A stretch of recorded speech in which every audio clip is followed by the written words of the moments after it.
This is the Rocky Hill Food Forest, and this is Paul.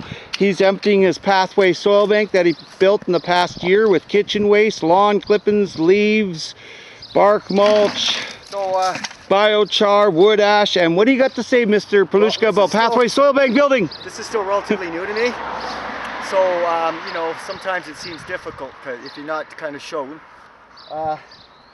So this year we're making a big trench, and what I'm talking about here is before I would just dig a hole, but now we can dig deep without getting rid of our place to put our compost, because now we can just knock the sides in, and that's another bit of knowledge.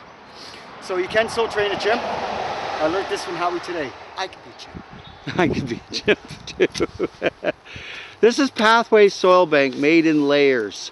Paul's done this twice now. He's been very successful, and he's used it to make terraces onto the Rocky Hill. And I'd like you to know that you can, some of the resources you might not be able to get so readily. I try to use nature as much as I can. I mean, I'm going to eat food, so you use that. I have trees, so they produce leaves. If I can get more, all the power to me. You know, something it doesn't go well in the freezer, you can't eat it, you want to get rid of it, this is a good place for it.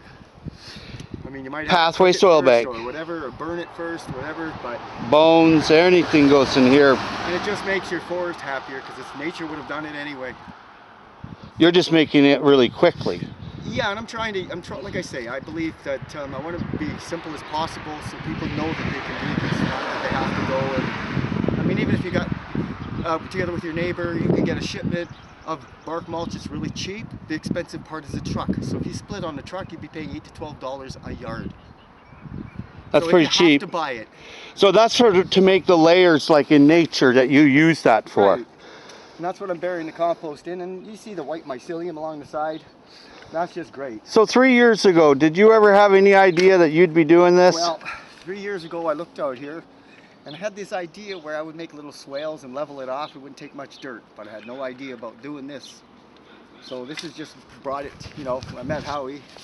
He taught me a few things, and it just brought me to this point where, you know, staring out my window, looking at this spot, it was not usable, and now all of a sudden I've got a garden, and so it's just expanding. So you would consider it a success, as myself? I would say it's a very smart thing to do. Yeah. Well, this is Howie Jones, and I'm at the Rocky Hill Food Forest, and this is a small interview with Paul. Paul has been very successful in getting his trees established for a tree crop and making soil. This year will be a telling year. All the stuff, this has its own biodiversity. So naturally, there are flowers here. There's hyacinths. You know, there's daffodils. There's camas, a lot of camas, indigenous ones. So all that stuff is sort of like, it's a precursor to your forest. It grows first, then it's gone, then you have your food come in.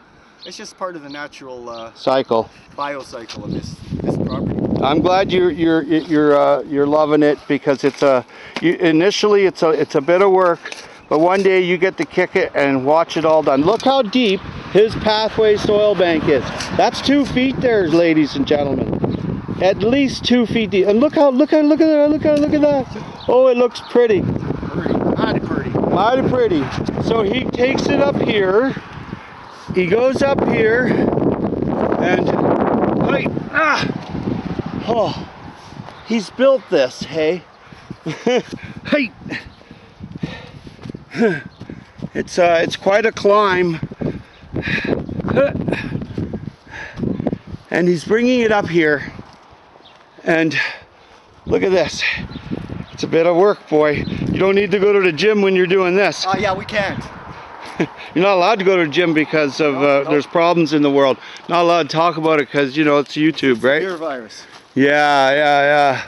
So he's gonna add to his